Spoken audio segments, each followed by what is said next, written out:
Welcome aboard, shipmates. This is Real Sailors, Real Sea Stories, a training program created for the United States Naval Sea Cadet Corps by our friends and supporters at the Naval Talent Acquisition Group in Philadelphia. I'm your host, Warrant Officer David Sheets, Commanding Officer of the John T. Dempster Jr. Division of the United States Naval Sea Cadet Corps. Joining me today is our all-Navy support crew of MC1 Quinlan, who's our PAO, and STG1 Lewison, who's our technical support director. Today's topic is a very important field, especially if you ever want to be on a naval vessel. It's all about ship maintenance. And our presenter today is Petty Officer First Class Lauren Deguzman, USN, who is an HT rate.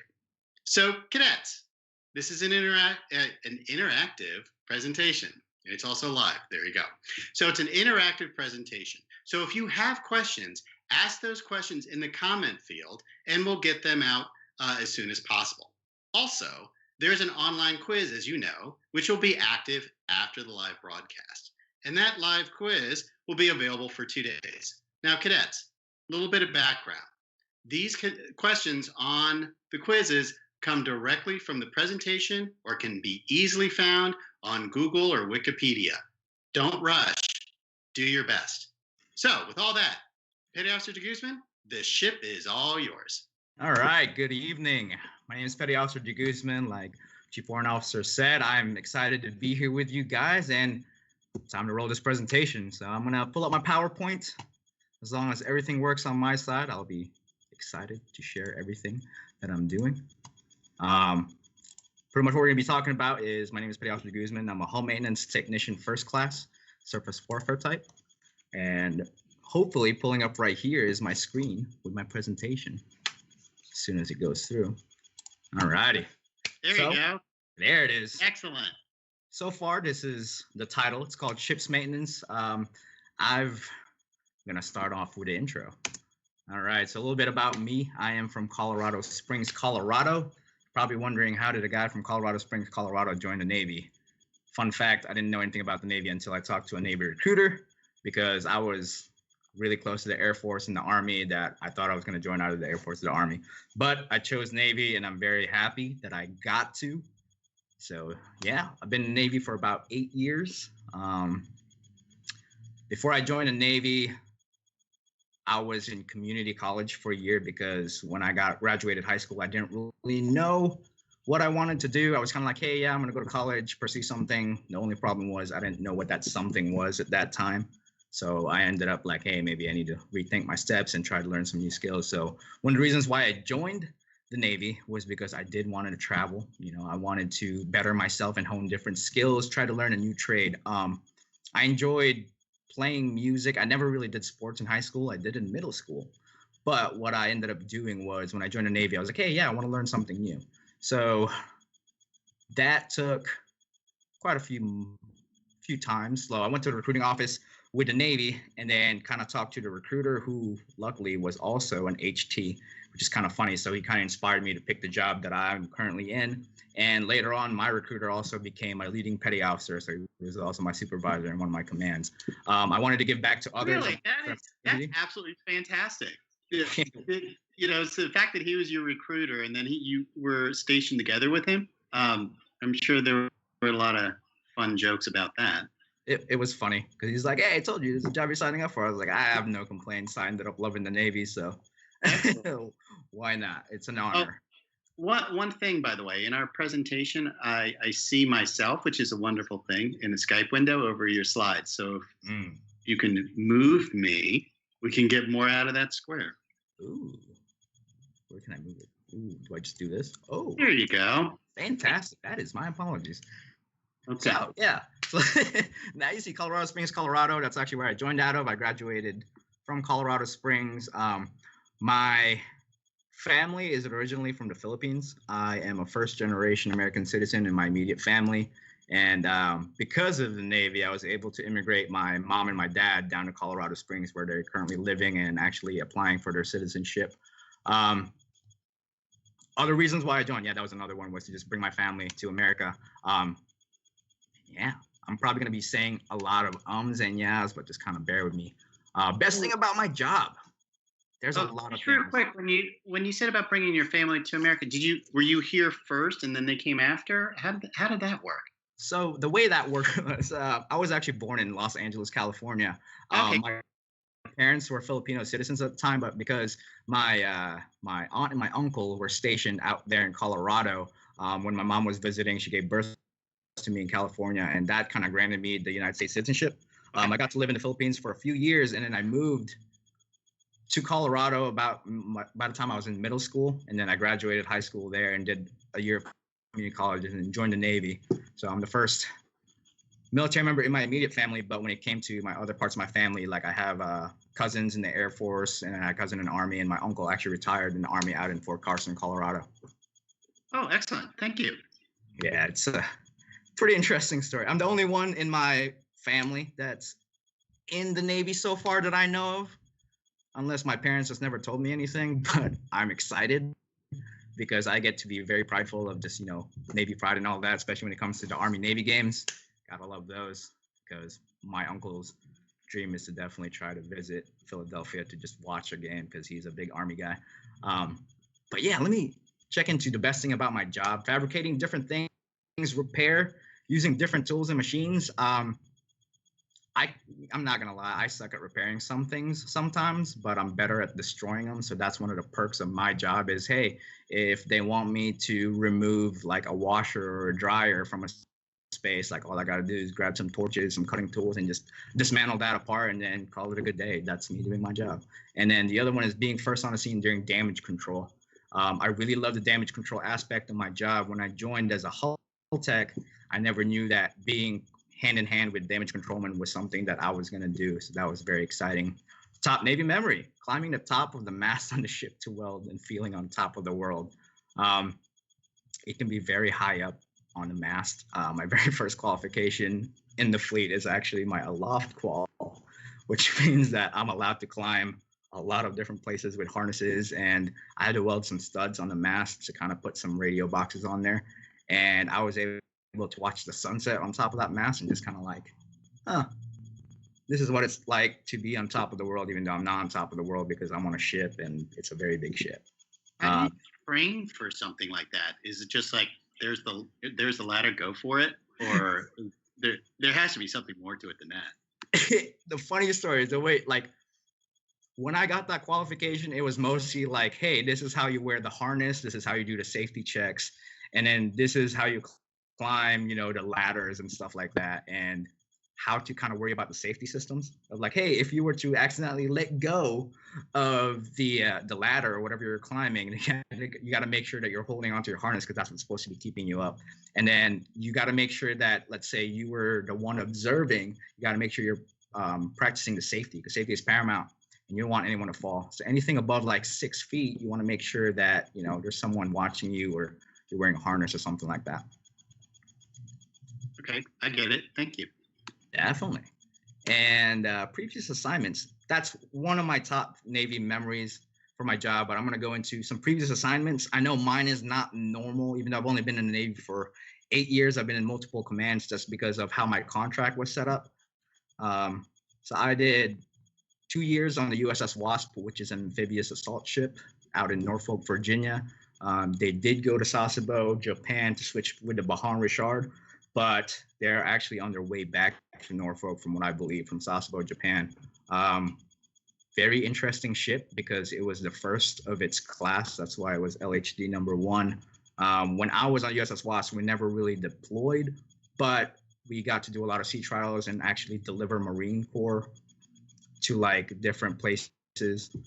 And it was kind of cool to serve on a ship with like 1,000 United States Navy sailors and then 2,000 Marine Corps. And you're like, this is different. When I was stationed on the USS Wasp, it was during Hurricane Sandy. So the very first time I was ever on a ship was during a hurricane, and I had to be flown via helo to get to the USS Wasp during Hurricane Sandy. And we were doing humanitarian relief efforts like dewatering certain buildings from like the flooding and then just breaking apart debris and just giving aid to people, taking people into the medical bay in the ship and just kind of helping out with the effort during the hurricane. So that was a cool part. I was only there for 2 years and we went to a dry dock period. Then I was actually assigned to pre-commissioning unit, USS Zomwalt, the very brand new destroyer. I never got to go on a ship, but when I was stationed with the Zomwalt, we were kind of talking about different plans of how certain engineering systems are going to be a lot different. They're not going to be knobs and dials. Some of them are going to be touchscreen and all that. And then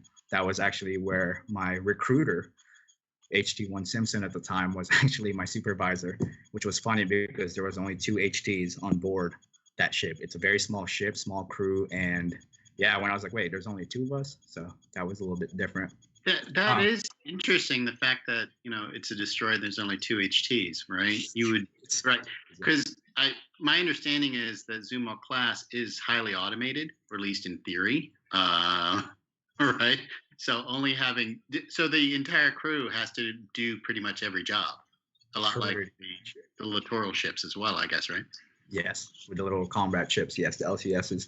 Mm-hmm. I was with the Zomwalt. I did mostly training out in Norfolk. So I never really had to go to Bath, Maine to go visit the Zomwalt. But that was when our command master chief was like, hey, if you want to spend your sea time actually going out to sea, because we might extend the shipyard period with a Zomwalt before they commission it. They're like, here's a free chance. So I took advantage of that. And that's where I went to my next command, which is USS Chancellorsville. It was a guided missile cruiser out in Yokosuka, Japan. But the funny part about that was it was actually in San Diego, California, and it was en route to Yokosuka, Japan when I got my orders. So I waited until the Chancellorsville got to Japan before they flew me out to Japan. And when I got to Japan, that was when all my sea adventures kind of happened, around the world deployments and all that. And I loved it. I loved every moment of living in Japan. And then that's kind of where I ended up. After that, I'm here at Navy Talent Acquisition Group Philadelphia, and I'm enjoying it as well. So one of the questions that just came in from the cadets, and this is like backing up prior to getting all these commands and A schools, which we'll get into, has to do with recruit training, right? Mm-hmm. So, this cadet is asking about, how did you get your mindset ready to go for recruit training? Because this cadet is interested in joining a little bit later, and a little bit nervous about it. So how do you get your basic recruit training game face on and be able to be prepared in order to excel while you're there? Definitely. When it came to just preparing your game and mindset for recruit training, it was kind of cool to have some friends who did, like, it's just cool to know someone who recently went to some kind of basic training, whether it's for the Navy or a different branch. And I had some friends who, after they graduated high school, they just straight up just joined a military branch. So one of them was Army, one of them was Air Force. And based off of their decision, when they came back for their vacation, I was able to kind of talk to them. One of the best ways for me to prepare to get ready for boot camp is to definitely just do the research, look into, making a sailor, looking into, back then, it was, it was YouTube videos just saying what the boot camp was all about. The other way is the start guide. If you guys are looking into already knowing your sailor's creed, your general orders and all that, like, you're already preparing yourself a lot better than those who weren't even taught their sailor's creed or general orders before they got to boot camp. Luckily, because of the delayed entry program that Navy recruiting has now, it's a lot easier to get your mental game out of that. And another thing is, we got to understand that, hey, it's not going to be easy every day, and it is going to suck for a few weeks. But when you get to that rhythm and actually get that routine, like, hey, I know that at this time I got to be here. I gotta wake up. I got to do, got to fold my clothes and all that, take a shower for this long and all that. You kind of get ready and you get used to the routine. You develop a rhythm for yourself and actually be able to acclimate yourself and adapt to how the rest of your time in Navy recruit training is going to go. Excellent. Thank you. Awesome. Any other questions before I move on to my next slide, which is going to be about ships maintenance and my job? I think that's where they're going as well. Like, fantastic. All right. Next slide. Where's A School? What's that all about? Since you're in Great Lakes anyway. Yes. So my A School as a hull maintenance technician is also in Great Lakes, which is across the street from boot camp. So they have another building there, and that's where a lot of different rates kind of train as well. So you have your bosun's mate, operations specialists, you got your FCs, your fire control men, and then your electronics technicians also training across the street in Great Lakes. And then you also have all your engineering rates that are surface level also training in Great Lakes. So the way A School works for me as a hull maintenance technician is, after we graduate boot camp, we actually go into what's called BECC. It's a Basic Engineering Common Core. It's about 30 days to kind of just every week is a different platform. Like your first week could be talking about what tag out and lockout's all about to be. You know what? How do you isolate certain valves and electronics to make sure that when you're operating on a specific equipment that you're not, going to endanger the ship or yourself or anyone else around it. Another week could be like, hey, there was one week where we did firefighting training for an entire week. Like the first week was like, hey, this is getting familiar with the gear, like the SCBA and all that. And then the other week we might be, all right, now we're going to do what's called the wet trainer, which, by the way, the wet trainer is one of my favorite trainers ever. That's because like it's my favorite water park. The reason why I say that is because you're going to be in just your coveralls and you're pretending that a ship is sinking and you're doing your best not to get sprayed by the fire hoses, and you're trying to like pipe, like pretty much like plug pipes and make sure you're doing all that pipe fitting stuff. So I liked it a lot. And in one week you might be working on valves, another week you might be working on blueprints. So every engineer in the Navy's got to learn how to read certain instruction booklets, like the Engineering Operating Sequencing Systems, aka the EOS. It's pretty much a step-by-step guideline of how to operate a certain piece of equipment. And then once that 30 days is done on the Basic Engineering Common Core side, it goes into your actual rate training. So for hull maintenance technician, we call it the strand. Our strand was going to just learn about being an HT. Like before I joined the Navy and became an HT, I actually didn't know how to weld, nor did I learn how to use any other torches. So it was kind of cool getting to learn all that in A school. We had one week we were working on oxyacetylene, like cutting and brazing and all that. And then one week we were learning how to weld with arc metal welding and all. And then we had one week where we were learning about piping systems and sanitation systems and all that. And then after A school, you get a few weeks of vacation, then you get to go to your first assignment, and it's pretty exciting from there because that's when the adventure actually starts. You're like, oh man, I finally earned it. I got my rate, ready to do good things for the Navy, and that's when the party starts. But let me move into this next slide, kind of show you a little about hull maintenance technician. As you can see, hull maintenance technician, the whole idea of the whole maintenance thing is we're a repair division. We are pretty much, when anything breaks down, we're the first on the scene to fix it. Whether it's mostly mechanical, though it's not necessarily electronic. Usually the electricians will service the electric side of things. But for us, when it talks about just hull maintenance technician, we're actually just repairing and fabricating and making other things just to make sure that, hey, this is what we need. This is the kind of part. For example, let's say you need a bolt to go on a specific door or a specific valve or something like that. The machinery repairman, the MRs, is gonna start making all these small parts, and we as the hull maintenance technicians will either install the part or weld the part onto the piece of equipment to make sure it all works.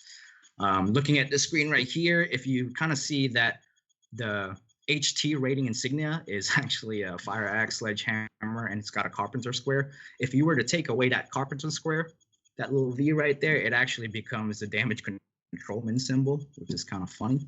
But a little bit about hull maintenance technician, its lineage system stems from the ship fitter rating. So we are pretty much the repair people, shipwrights and all that. Rating that was established in 1921, branched off to the metalsmith and pipe fitter ratings in 1948, and then reestablished as ship fitter from the merger of the metalsmiths and pipe fitter ratings in 1958 and 1972. And the HT rating was created when the ship fitter and damage controlman ratings were merged and disestablished. So even before there were damage controlmans and all that, it was kind of all merged. It's kind of funny because when it comes into the engineering department, the repair division consists of the MRs, the machinery repairmen, damage controlmans, and then the hull maintenance technicians. The other cool part about the repair division is we also have our damage control petty officers, and their main job is to make sure that they're doing the maintenance on the firefighting systems on an entire ship. So you can have a culinary specialist or a mass communication specialist as a damage control petty officer as a qualification to just kind of help out with that division. So it's kind of like, hey, you get to know the ship no matter what your job is, which is kind of cool. So when you were on the Chancellorville, right? How many HTs were there on a ship of that size? Because the Zumwalt's not a good representation right. of that, right? So on a standard cruiser of that, that's a large ship. I mean, how many of your rate were there? So our manning for the USS Chancellorsville when I got there, was about 6 HTs. Okay. So that's on a small boy. On a big deck, like an amphibious ship, we had about 13 or 14 HTs with all kind of different designations. Because the ship is a lot smaller, we kind of learn a lot more on the side. So, for example, like we didn't have a lot of MRs on a cruiser just because there wasn't like, a lot of MRs at all. So we ended up doing the MR job as well. So we had a lathe where we kind of fabricated different parts, and we had our laser engraver. So we made like signs for everyone on the ship and all that. Oh, nice. Okay. All right, let me go to this one right here. So, hoo-yah, Hull Techs Part 2. So the hull maintenance technicians do the metalwork necessary to keep all types of shipboard structures and surface in good condition. They also maintain shipboard plumbing and marine sanitation systems, repair small boats, operate and maintain ballast control systems, and manage the quality assurance program. One of the big things about the quality assurance program is like everyone who does the maintenance on the ship, aka pretty much a lot of people, actually all hands should be doing maintenance on the ship. The quality assurance programs make sure that you're following the certain guidelines and are using the correct parts and the correct tools when operating on a system, because if you don't, it could be very bad. It could be a bad day, not just for one person, but it could be a bad day for everybody. So that's why we as HTs were kind of hold responsible and accountable for the quality assurance programs, because we're used to like doing things by the book that we're supposed to, and we use those guidelines to kind of make sure that, hey, did we test this weld? Hey, did we test the operation of this valve? Hey, did we test this system or not? And then some of the other things, ballast control. I know ballast control is probably not something a lot of people hear.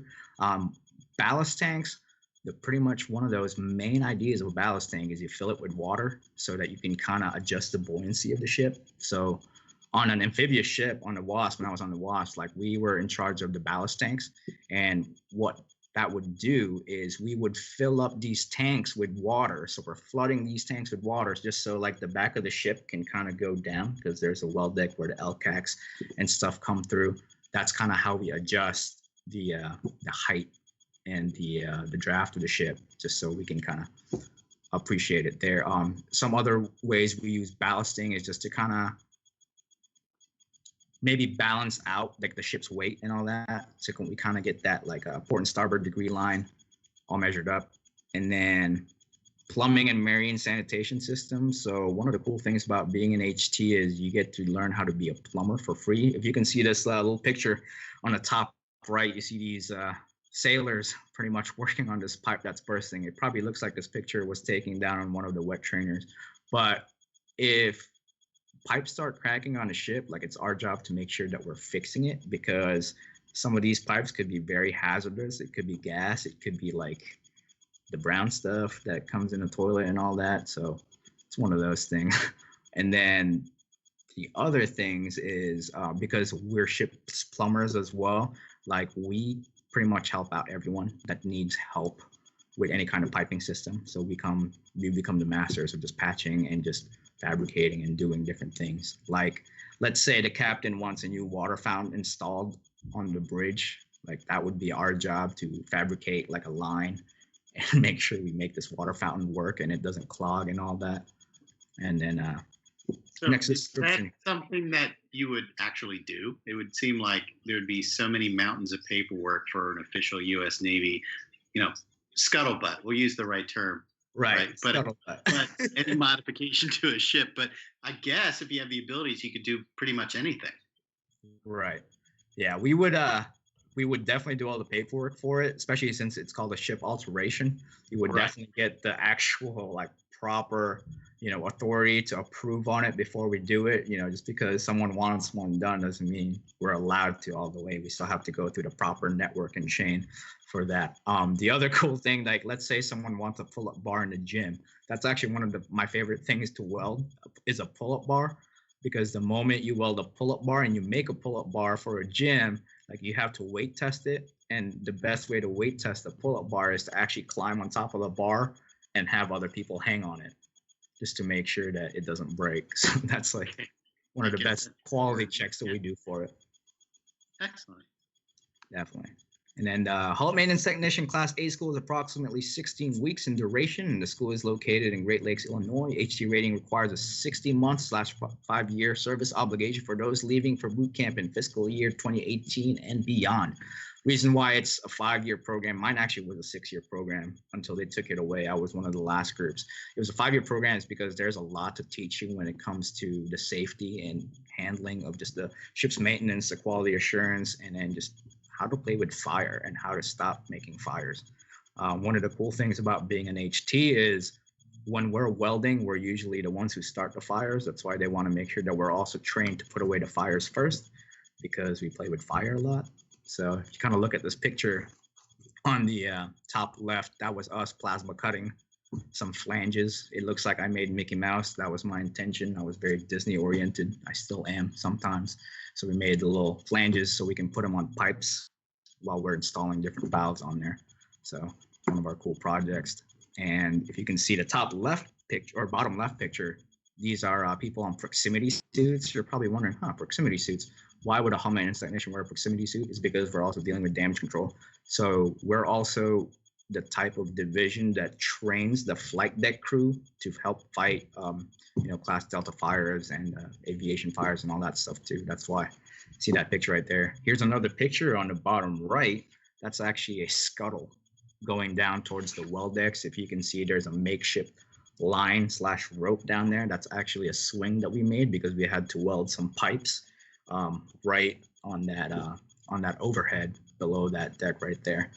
That's why we got that little makeshift little swing. It's pretty party. Wow. And we're also like repairing that scuttle itself. You can notice it doesn't have that wheel that opens the scuttle. So we were doing repairs on that during that time. Alrighty. So this is going to be a quick video of what the hull maintenance technician rate really is. Just kind of a disclaimer that the sound might be very soft. So if you would like to turn up your volume, you are more than welcome to while I play the video. Enjoy.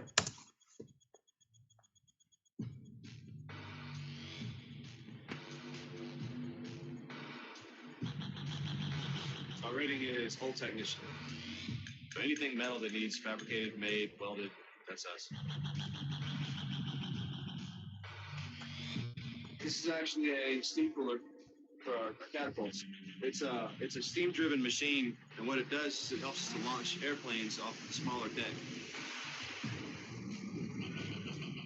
What the steam does is it charges up a piston, and it shoots the plane and accelerates at 200 miles an hour and a couple hundred feet. We did a shift work on one of the catapults. Me and him crawled up behind a pipe. We had about that much space. We had to go in, cut the pipe off, put a new section of pipe in, then put another one of these, and then have to weld them in. We're like the ship's dock here. When it breaks, we stitch it up. Gotta get the entire thing tied in all the way around the inside. I get to do this almost every day. Life's simpler when you're out to sea, because you don't have to worry about bills, you don't have to worry about traffic, you don't have to worry about a lot of the day-to-day stuff you do at home. The job opportunities in HT, in the Navy, and outside are endless in the world. Somebody needs something well.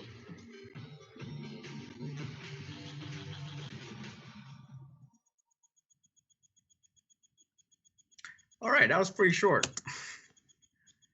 But yeah, talking about we as the HTs are pretty much the ship's doctors. Like we're usually there to repair things. Kind of just looking at some of these pictures right here, you can see this is me welding on the top left picture. This was actually at a stateroom. Stateroom is kind of where the officers have their berthing and all that. And there was a rusted bulkhead where we kind of had to put a patch on there. So if you can kind of see a little outline of a little square where I'm welding, we're adding a patch on there to just kind of reinforce that bulkhead. And as you can see, there was some lagging taking off. The lagging is kind of like that little padding you see on like some of the walls or like insulation and all that. So we had to cut off and then start welding around it, make sure it doesn't catch fire. Every time we do some of these jobs, we make sure that we have what's called a fire watch, because while I'm wearing that helmet over there, like that shade level is very dark. So I won't necessarily know if anything is on fire around me. That's why we set up a fire watch with a fire extinguisher to make sure they put it out just in case. And they're there to kind of yell at me to stop if, there is fire around me. Kind of going on to what I do as a rating. Duties performed by hull maintenance technicians, including installing, maintaining, and repairing valves, piping, plumbing system fittings and fixtures, and marine sanitation systems. They repair deck structures, hulls by welding, brazing, riveting, caulking, and they examine test welds and various shipboard structures using radiological, ultrasonic, and magnetic particle testing equipment. You're probably like wondering, why am I using, X-ray, radiological, ultrasonic stuff? So what that does is that's called NDT, that's called non-destructive testing. After we do certain welds, we want to make sure that we test it. We want to make sure that when we do test these welds, like, yeah, I can see that it looks like a perfect weld, but I want to make sure I kind of look deeper in by using an X-ray or use a liquid penetrant to identify and inspect if these welds are strong enough. One of the hardest things as an HT is when you go to the advanced weld school is you have to do all these projects and you have to pass it by going through all the X-rays and stuff. The X-rays can show, different kinds of porosity, aka the dirt, because the metal was dirty, it wasn't cleaned enough, or you might see some kind of undercut or overcut. Undercut and overcut is pretty much like, hey, you were angling your weld rod a different way, and it was kind of eating off of the metal instead of building more on the metal. And HTs fabricate with light and heavy gauge metals such as aluminum, stainless steel, sheet copper, and brass steel sheet and corrugated. And they perform heat treating, hot and cold formation of metals, pipe cutting, threading, and assembly. They repair, install ventilation ducting and metal, wood, and fiberglass boats. HTs also install and repair installation, lagging, and operate marine sanitation systems. I know some of those are kind of repetitive, but as an HT, we also do some carpentry, believe it or not, even though hull maintenance technician sounds like, hey, yeah, you're a metal worker, you're a steel worker, aka the CV side of things.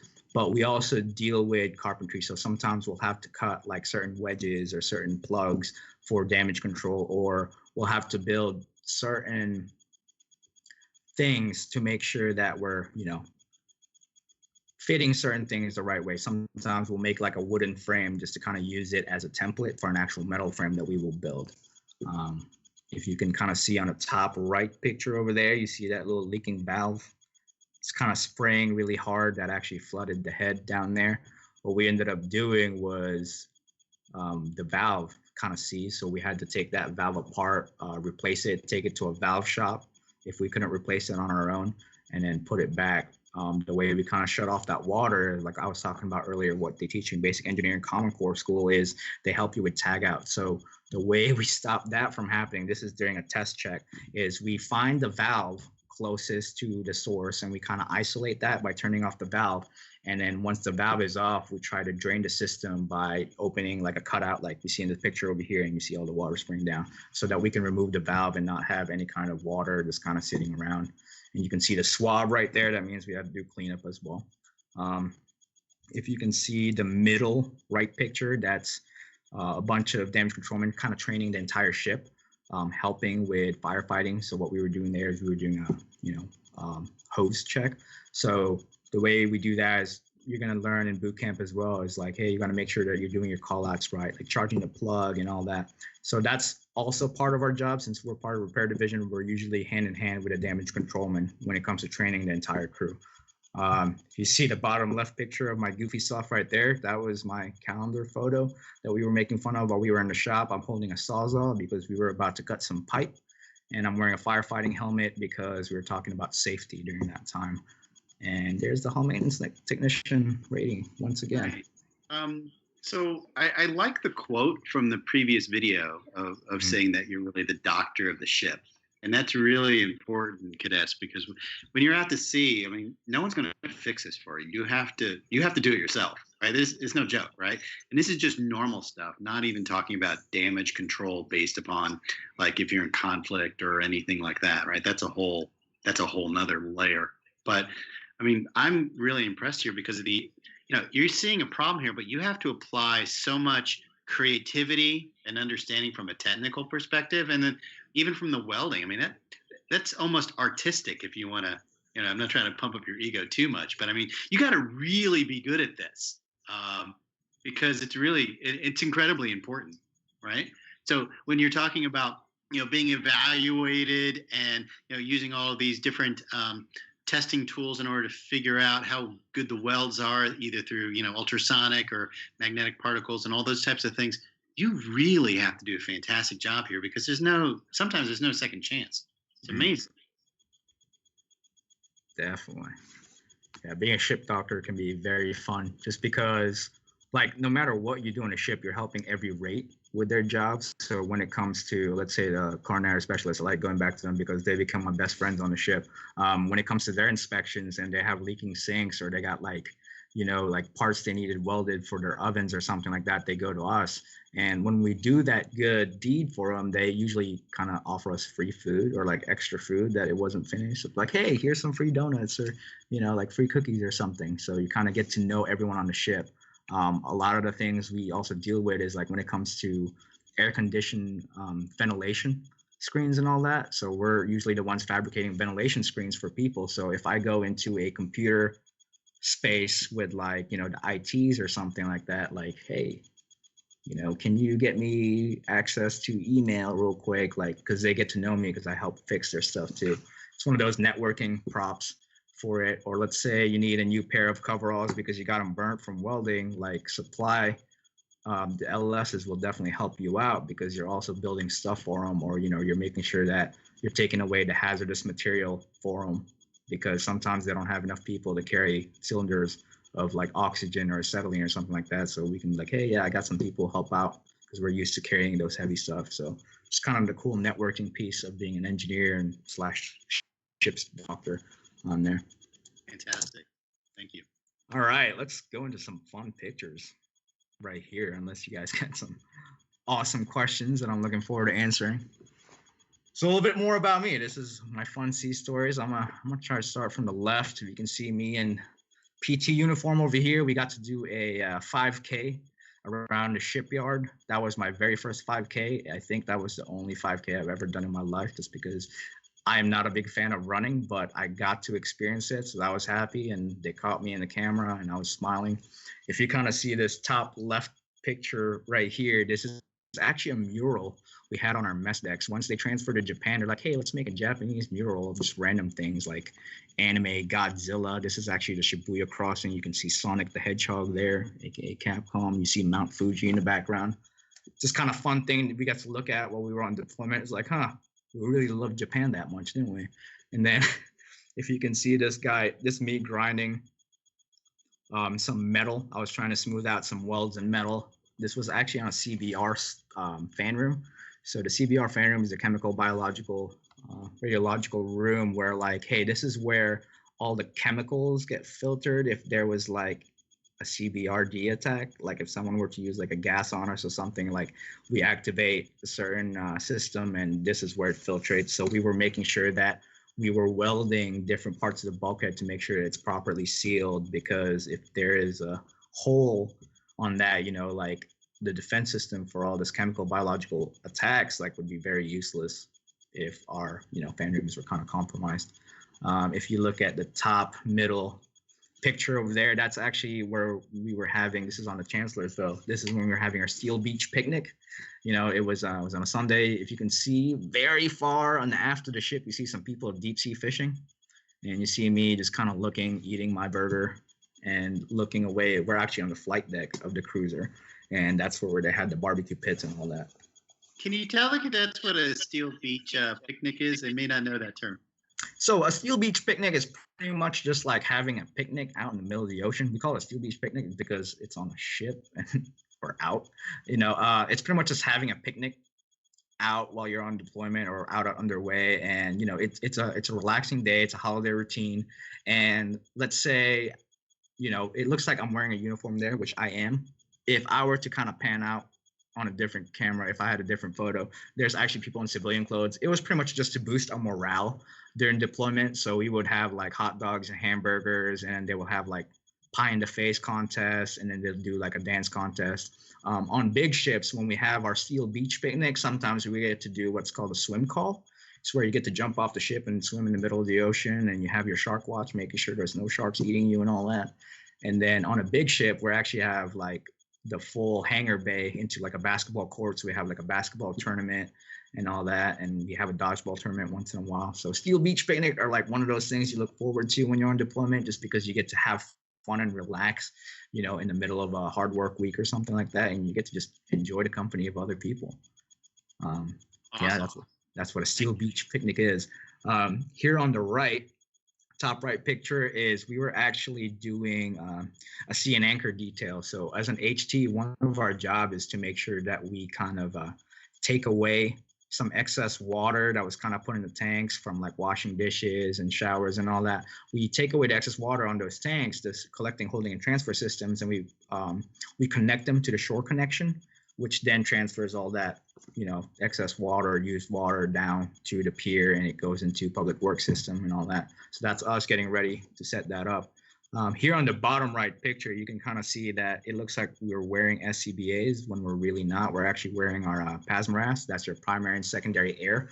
This is because we were going into a toxic gas environment.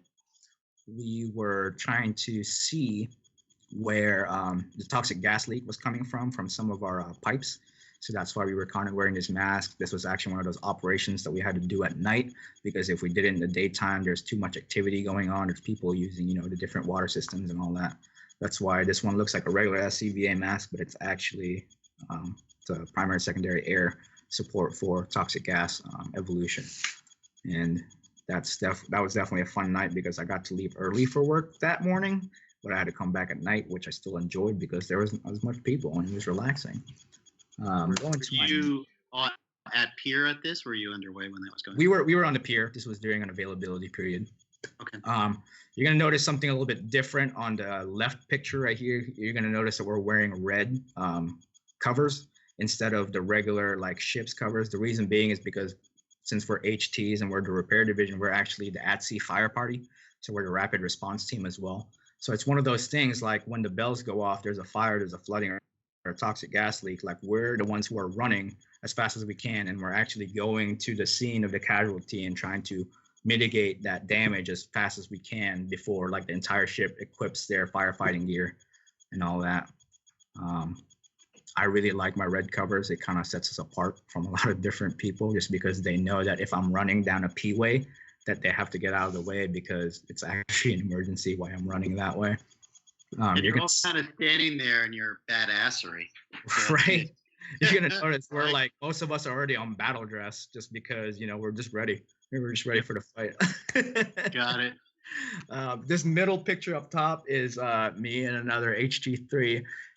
We were actually in an ammo storeroom. We were brazing some pipes down there during availability period. If you can see her just holding that torch, we also used that torch to make our breakfast. We had some aluminum foil and some burritos that we kind of heated up with that torch while we were brazing, just because where that ammo storeroom was located was about like 8 decks below the main deck. So it was very far down. I'm gonna have to stop you here.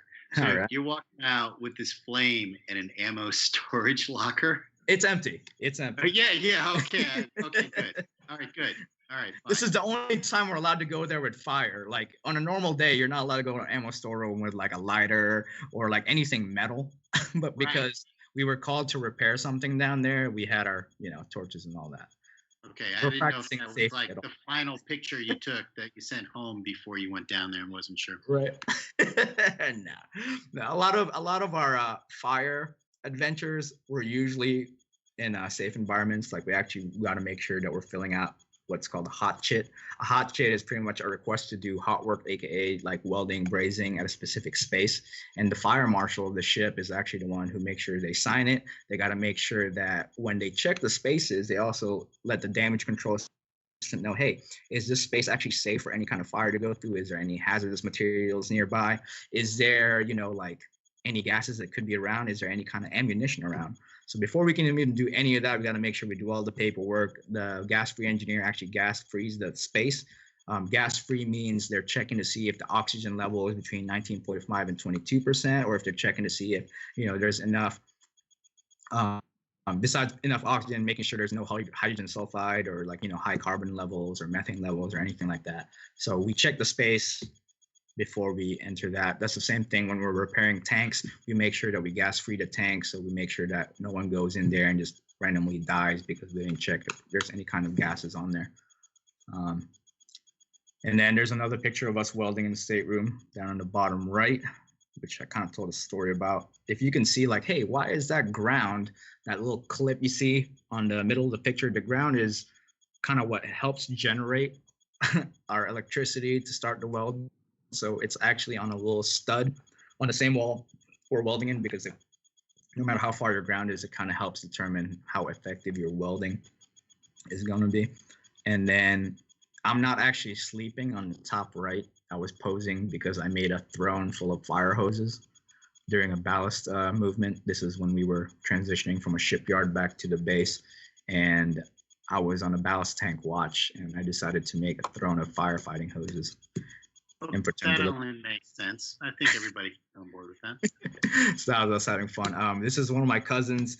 He helped promote me to petty officer second class. This is back in Norfolk, Virginia. He wanted to take a picture like by my ship, so I had USS Wasp there in the background on a pier out there when I got promoted to petty officer second class. And then here's some awesome adventure deployment pictures as well. If you see this top left picture with the aircraft carrier, that's actually the Ronald Reagan. If you can see that little rock, that's actually Mount Suribachi. Mount Suribachi, if you guys remember from World War II in Iwo Jima, when we conquered that area, that's where that famous iconic photo of soldiers and Marines putting that American flag. That's that same mountain right there. The bottom left picture is just a picture of how serene Pacific Ocean was at one point. You can see there's like barely any waves or ripples on there. It's just very calm. It was a cool, smooth cruise during that time. The middle top picture is the USS Chancellorsville on dry dock. That was my last day in Japan. That actually means goodbye in Japanese right there. It's because it was my last day on the ship. The top right is a picture of one of the DC-1s on the ship. He was working on the SCBA charging systems. So that's where they use like high pressure air to refill all the SCBAs for firefighting, because we were doing a drill during that time. And then this panoramic photo I took right here on the bottom, it's very blurry because the panoramic photo didn't go too well. We were actually just watching fireworks. Actually, there wasn't no fireworks on board during 4th of July, so we shot off a lot of our guns during that time. That's why I got a panoramic photo of that. Oh, okay. So it's like one of my favorite fireworks. Also on the Chancellorsville? Yes, that was on the Chancellorsville as well. Most of my deployment pictures came from the Chancellorsville, because when I was on the USS Wasp, we were in the process of testing brand new fighter jets, like the F-35 Lightning Bravos is what we were testing. We weren't even allowed to like take pictures of it until Fox News actually released it to the media. So that was a lot of my first adventures when I was on the Atlantic side of sailing. But most of these pictures towards the end are from the Pacific side. Okay. Here on the left, you're gonna see more of my adventures. Here on the left, we were doing community relations. So we were doing community service, helping out some vendors kind of sell at this Japanese warehouse. So you can see like, hey, there's these little kimono dolls. You can see all these like little taiko drums, little woodwork frames and all that. So we helped set that up. Here in the middle, we were doing community relations with South Korean orphanage, where we were just like spending our free time while we were in South Korea, just hanging out with the orphans and, just be with them and just hang out, make sure that they feel valued and all that. So I called it training the new Batman, this little game right here in the middle where the guy is have his hat flipping out. It's some kind of trampoline looking game where like a lot of people are holding different parts of the rope and they're just kind of extending it so that they can, flip this guy in the air. It was safely done. So it was one of those things. Okay, so it was safely done. Right? Safely done. Safety is paramount in the Navy always, especially when it comes to maintenance and quality assurance. The next part right here on the top right is actually our joint photo expedition with the South Korean Navy and the Japanese Navy. So you'll see like that's only part of the picture, but you have different, American ships, South Korean ships, and Japanese ships just like in this formation going about. And then the bottom right picture is another picture in Busan, South Korea. If you can kind of view that picture a little bit, you can see different cities of the world and how far they are in kilometers from that exact point, which was pretty neat. So you can see like Paris, Rome, New York, Toronto, Vancouver, Hawaii, Pyongyang, Seoul, Tokyo, and all that. That was a pretty cool landmark that I stumbled upon while I was exploring in South Korea. And yeah, that is the end of my slideshow. If you can see, like, this is our carbon and argon cylinders, and you see all our different welding hoods. So we get to customize some of them a lot. Some of them are very fun. Some of them are very simple. But nonetheless, that's our family welding Power Ranger. Of it does actually look like that. Well done. Definitely. So, some of the questions that came through from the cadets is, all right, so when you're underway, is there anything in particular you really enjoy eating? I mean, especially, we'll go on the transfer boat because maybe on a smaller ship you get a little bit more creativity, especially if you're working with a culinary specialist and you're helping them out, right? So I'm sure that they're making it worth your while. So anything memorable there? To eat while I was on the Chancellor's, though, I would say when it came to like beef stir fry or like pizza and wings night, which is usually every Saturday on deployment, like Saturday night, like I enjoyed it. Yeah. I would go for seconds when I could. Like the perks of being on a smaller ship compared to a large ship is you can go for seconds a lot more than you could on a big ship, because on a big ship you have to wait for like thousands of people to eat before you're allowed to go for seconds. But on a smaller ship with about like 300, 400 people, like you're allowed to kind of go back in line. And by the time you get back to the line, everyone would have eaten by then. So pizza and wings for sure. And ice cream socials. When we have an ice cream social, they bring up the good stuff like Bluebell ice cream or, and they have toppings like Oreos, Twix, Heath Bar, Snickers, and you just enjoy them. You just splurge. Fantastic. Making me hungry. That's great. Right? Now I want some pizza and wings, but I'll probably wait. There you go. Perfect. Yeah. If you have more questions, please put them in the comment section. Another thing that comes up has to do with our cadets. They learn how to stand watch, just like you're standing watch, like for training and all that type of stuff, right? So, because of your rate and the activities you do with maintenance. Are you still in the same watch rotations as everyone else? And how does that work when you're underway? So engineering watch is a lot different than everyone else's watches. So some watches, you might have a lookout or something like that. Like for engineering, we have different watches like the sounding and security. The sounding and security, their job is to go into a lot of the engineering spaces and the repair lockers and make sure that, all the conditions are normal. There's no alarms that are going off, or when an alarm does go off, one of our watch standing duties is we're the ones to run to the scene. So we are the ones to report it to damage control center and be like, hey, there's a fire or there's a leak. We report that, and then we have the rapid response team show up at the same time. The other watches you might be standing underway could be on the console as an engineer, especially when it comes to, you might be the damage control supervisor with your engineering officer of the watch.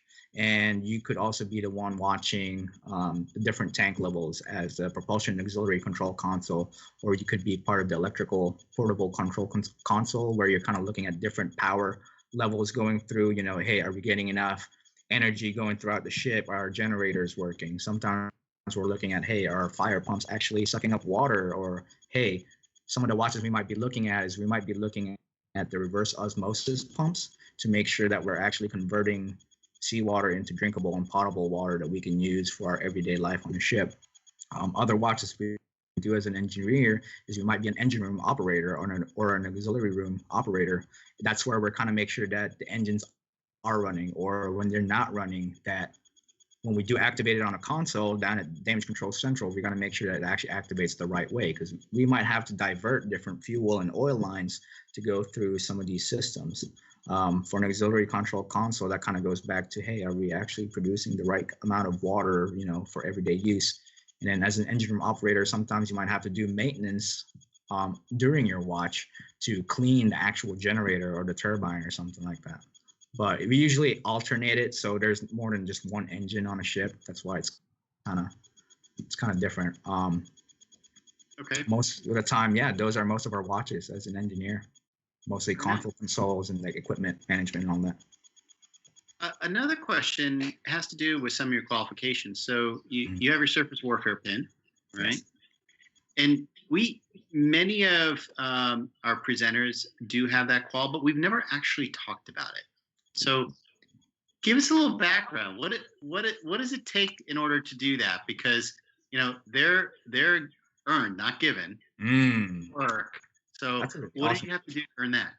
So to get a warfare qualification really depends on what type of command you're in, because you could, like for me, I don't have a submarine qualification, aka the Dolphins, because I've never been on a submarine.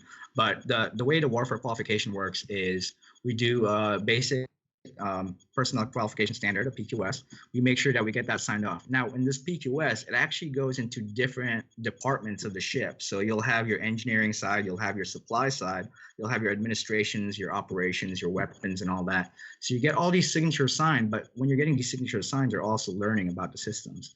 Once these signatures are signed for you to get your qualification system, you actually have a timeline to get this qualification. And you sign a page 13, a contract of understanding saying, hey, in at least this amount of time, I'm able to get this qualification, just so I can say, hey, I earned it. The reason why we have warfare qualification pins is to kind of show that we have the knowledge of a specific class of ship. For example, the one I have on is for my cruiser, enlisted warfare surface qualification. What we had to do was, like I said, go grab the signatures. After the signatures are done, we take a written test based off of everything on the ship, like every part of the ship. Whether it's like, hey, what do you call the system where you order parts for the Navy and the logistics side? And you're like, oh, that's our supply and all that. So you answer those test questions. Now, after that test question is done, now you have to go to the next part, which is called the murder board. It's an oral board where you're like announcing all these things. So like, you'll have people standing at this board and asking different questions. So for example, like I was an engineering representative for the surface warfare. I would ask random, people trying to go for this qualification is like, all right, what's the color of a valve for fuel, or what's the color of a valve for fire main, or hot water, chill water, and all that stuff. And then once they pass that murder board, they go on to the chief's board. So then the E7 and above get to ask them pretty much the same questions, but look at it in a different way. The way the warfare qualification works is to make sure that you're just versatile and the systems of the ship. You kind of know what everyone does, how the entire thing runs from top to bottom, all the way from the bridge, all the way down to, the lowest decks and the well decks and all that. And that's really important. And cadets, I hope you grasp all that, because, although Cadet Officer Deguzman, is on a particular rate, in order for him to do what he needs to do, he, in his qualifications, he has to learn pretty much everything, right? And that makes you an incredibly well-rounded sailor. And when if you're out to sea, just like having to fabricate and repair and everything like that, it's up to the crew, right? So just because you have one job doesn't mean that you don't jump in and do something else, or that you may necessarily have to go and work something different than what your training was initially. So you're a shipmate, you're on board there, and it takes everybody to make that ship operate effectively, not just one rate sticking to themselves. So, it's all about learning. It's all about experiences. So, it's a great deal. In your line of work, has there been anything in particular that you experienced that like just really either terrified you or scared you? Ooh. Definitely when a fuel leak would happen in an engine room, it can be very scary, especially when you're in the middle of the ocean, just because if you don't stop a fuel leak in time, like any kind of flammable material is bad if it's spilled like somewhere in the ship, because if it starts a flame, then that's just another thing you got to fight. The other things that were not fun were any kind of toxic gas leak. When hydrogen sulfide is detected, like in a pump room or like an engine room or something like that, like it can be very dangerous, because you can't tell that it's there until you smell like a faint thing of rotten eggs, and that just kind of gives you a sign to run away and get out of space as soon as you can and just report that incident, because hydrogen sulfide can kind of kill you in a very short time. That's why like it can be very scary working with that kind of toxic gas. Luckily, there are sensors on the ship that do detect it. And then when there is toxic gas, like we're already ready trying to clean up or like fix the problem, with the proper gear and all that. The other ones could be, Yeah, when a ship runs out of power out of nowhere, that can be very scary because you never know like why the secondary generators didn't work out or anything like that. Because if there is some kind of electrical fire, that's why the power went down or something like that. Like we as the firefighters can't tell that for sure without an electrician actually checking all the circuit boards and making sure that they're doing a checklist to make sure that there's, the fire is actually out. That's why a Charlie fire can be very scary, because we can only report it as appears to be out instead of all the way out. So yeah, those were some of the things that could happen with my job as well. Well, Petty Deguzman, that's kind of ended on a scary note, but that's okay because cadets, this is serious stuff, right? It's fun, it's rewarding, but just like with anything else that you do, you have to know your stuff, you have to train seriously, you have to take it, again, seriously in everything that you do. And I've gained a lot out of this presentation. Petty Deguzman, I got to be honest with you, due to my background, which isn't this. And I have, even more respect for what you guys do, because again, it's not just repairing. It's like when you're out there, this has to work. And that creativity in order to get that going, especially under very strenuous situations, things generally don't break down at the proper time, right? They're going to break down at the worst possible time. And hats off to you for making all that happen. So well done. And, and thank you again for sharing your experiences with us and with the cadets. Cadets, I hope you got a lot out of this. Again, I know that I did. And Professor Deguzman, thank you very much for participating in Real Sailors, Real Sea Stories. An honor.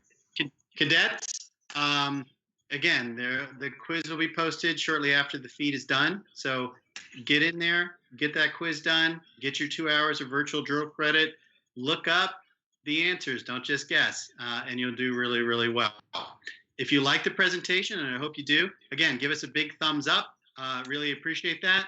And one very important announcement that I want to make sure everybody gets is that today is Petty Officer Quinlan's, our PAO's, birthday. That's right. So she's spending her birthday with you. So do her a favor, put a happy birthday in the comments section. It'll really embarrass her, and that will make my evening. So please do so. So Petty Officer Quinlan, thank you very much. Happy birthday to you. Appreciate it. It's also her anniversary as well, so we can really just tag team her with all sorts of great wishes. But again, thank you very much for being here. And Petty Officer Lewison has really jumped through rings of fire in order to get us ready to go for today. So we really appreciate it. Cadets, a lot of work goes into these broadcasts, and hopefully you get the benefit from it at the end. So everybody, thanks a lot for attending. Really appreciate it. See you next time on Real Sailors, Real Sea Stories. Have a great evening.